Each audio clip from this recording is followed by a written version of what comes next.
Actress Deepa Venkat என்கிற கோலங்கள் உஷா தன்னோட சாவு ஒப்பாரிய சாகுறதுக்கு முன்னாடியே கேட்குற சோகம் யாருக்கும் வரக்கூடாதுங்க. ஆனால் தீபாவுக்கு வந்தது.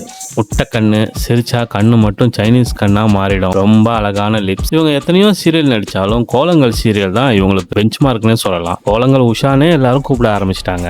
கோலங்கள் அபிக்கு ஒரு ஃப்ரெண்டாகவும் அதே நேரத்தில் வில்லன் ஆதிக்கு மனைவியாகவும் 2 பேருக்கு நடுவில் மாட்டிக்கிட்டு முழிக்கிற அந்த வேதனை இருக்கே, தீபா ரொம்ப பாவங்க. சீரியலில் தொடர்ந்து ஒரே மாதிரி அழுமூஞ்சி கதாபாத்திரம் நெகட்டிவ் ரோல் வருதுன்னு இவங்க சீரியலில் பீக்கில் இருக்கும்போது சீரியலுக்கு குட் பை சொல்லிட்டு போயிட்டாங்க.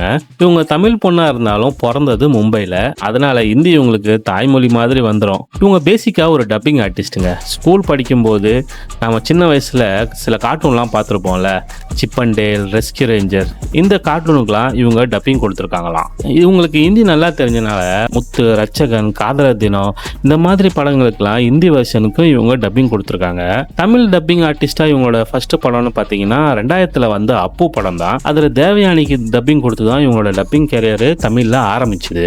ஆனால் பார்த்தீங்கன்னா இன்னைக்கு இவங்க டப்பிங் இல்லாமல் டாப் ஹீரோயினே கிடையாதுன்ற அளவுக்கு பீக்கில் இருக்கிறாங்க டப்பிங் ஆர்டிஸ்டா. ஒரு நடிகையா இவங்களோட முதல் படம்னு பார்த்தீங்கன்னா அஜித் கூட தாங்க. 1994 அஜித்தே ஒரு குழந்தை நட்சத்திரமா ஒரு படத்தில் கேமியோ ரோல் பண்ணாரு. அதுதான் பாசமலர்கள். ரேவதி, அரவிந்த் சாமிலாம் நடிச்சிருப்பாங்க. இந்த படத்தில் தீபாவும் ஒரு சைல்டு ஆர்டிஸ்டாக நடித்தாங்க. இவங்க எத்தனையோ படம் நடிச்சிருந்தாலும் தில்லு அப்புறம் உள்ளம் கேட்குமே இந்த 2 படத்தில் ஹீரோவுக்கு தங்கச்சியாக நடிச்சிருப்பாங்க பாருங்க. இன்னைக்கு நம்ம மனசில் தீபாவை கனெக்ட் பண்ணுற படம்னா இந்த 2 படம்னே சொல்லலாங்க. இவங்க ஐடி ஃபீல்டில் வேலை பார்க்க ராஜாராம் அப்படின்றவங்கள லவ் பண்ணி கல்யாணம் பண்ணிக்கிட்டதா சொல்கிறாங்க.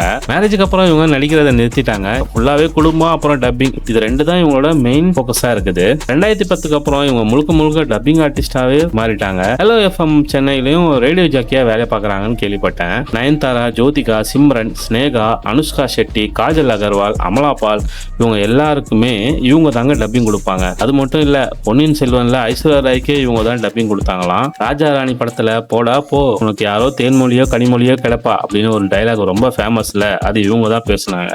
இவங்களுக்கு இப்போ 44 வயசு ஆயிடுச்சாங்க. ஆனால் இன்னும் பார்த்தீங்கன்னா ஒரு 30+ ஒரு உமன் ஃபேஸ் தான் இவங்களுக்கு இருக்கு. காரணம் இவங்களோட டயட்டா.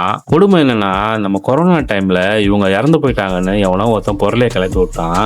இதனால அதிர்ச்சி அடைஞ்ச இவங்களோட ஃப்ரெண்ட்ஸு, ஃபேமிலி, ரிலேட்டிவ்ஸ் எல்லாருமே மிட் நைட்ல இவங்களுக்கே ஃபோன் பண்ணி எம்மா நீ செத்துட்டியாமேன்னு ஒப்பாரி வச்சிருக்காங்க. இதை கேட்டு பதறி போயிட்டு இவங்க நான் உயிரோட தாங்க இருக்கிறேன், யாரும் நம்பாதீங்க பொருளையன்னு வீடியோலாம் போட்டாங்க. இந்த வீடியோ மூலமா தீபா வெங்கட்ட நீங்க ரிமெம்பர் பண்றீங்க அப்படின்னா இந்த வீடியோவை லைக் பண்ணுங்க, ஷேர் பண்ணுங்க, சப்ஸ்கிரைப் பண்ணுங்க. இது உங்க பயோஸ்டார் சேனல். சினிமா மற்றும் சீரியல் நடிகர்களின் சுவாரஸ்யமான பயோடேட்டா அடுத்த ஒரு சுவாரஸ்யமான வீடியோவில் சந்திக்கலாம். பாய்.